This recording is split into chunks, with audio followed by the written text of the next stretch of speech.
মানুষজন চলাচলের জন্য দেখেন একজনকে ধরে নিয়ে যাওয়া লাগছে। উন্নয়নের জোয়ার আসলেই মূলত অমাবস্যা পূর্ণিমার যে পানিটা আসে সেই পানিতে এই এলাকার ঘের বাড়ি সবকিছু তলিয়ে যায়, ভেঙে যায়। মানুষের যে মৎস্য ঘেরগুলো করে সেগুলো তলিয়ে গিয়ে তাদের মৎস্য বের হয়ে যায়। এই এলাকার মানুষের প্রচুর পরিমাণ ক্ষতি হয়। অবশ্যই আমি এখান থেকে যাওয়ার মতো অবস্থান নাই, আমাকে পানির স্রোতে নিয়ে যাওয়ার উপক্রম। সর্বোপরি আমি আসলে এই অঞ্চলের অনেক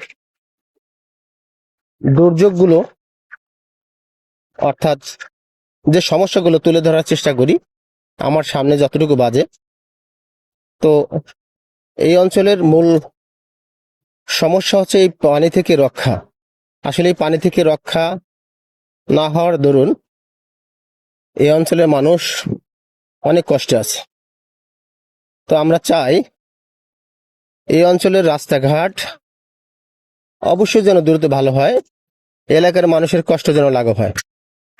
তো সর্বোপরি অবশ্যই আপনারা যারা দেখছেন 11 নং বহির্ভূমি ইউনিয়নের মতো অবহেলিত একটি রাস্তা ইউনিয়ন, যার কোনো দুঃখের শেষ নেই। এই বাড়ির ভিতরে দেখেন পানি পুরো ভরে গেছে। এই পাশেই একটি পরিষদ, 11 নং বহির্ভূমি ইউনিয়নের পরিষদ, কিন্তু পরিষদের পাশের রাস্তাটি এতটা খারাপ যে মানুষজন চলাচলের জন্য দেখেন একজনকে ধরে নিয়ে যাওয়া লাগছে। অর্থাৎ পানির যে স্রোত বাড়ির ভিতরে ঢুকছে তা থেকে যেতে পারবে কিনা এর জন্য আরেকজন এর সহযোগিতা বা হেল্প নেওয়া লাগছে। তো সর্বোপরি আমরা চাই এই 11 বহির্ভূমি ইউনিয়নের যে সমস্যা আছে অবশ্যই দ্রুত সমাধান হোক।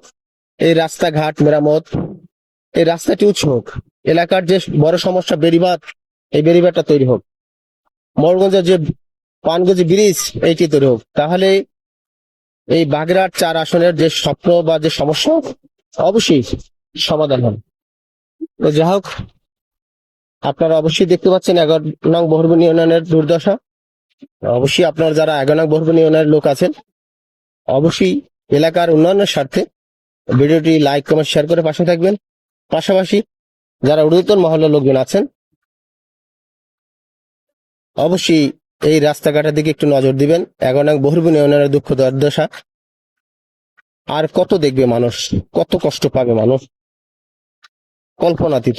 অবশ্যই দেখতে পাচ্ছেন এটা হচ্ছে আমাদের ফুলহাতা বাজারের ব্যবসায়ী মোহাম্মদ রফিক বাঙ্গালী, তার বাড়ি কিভাবে পানি নামতেছে দেখেন।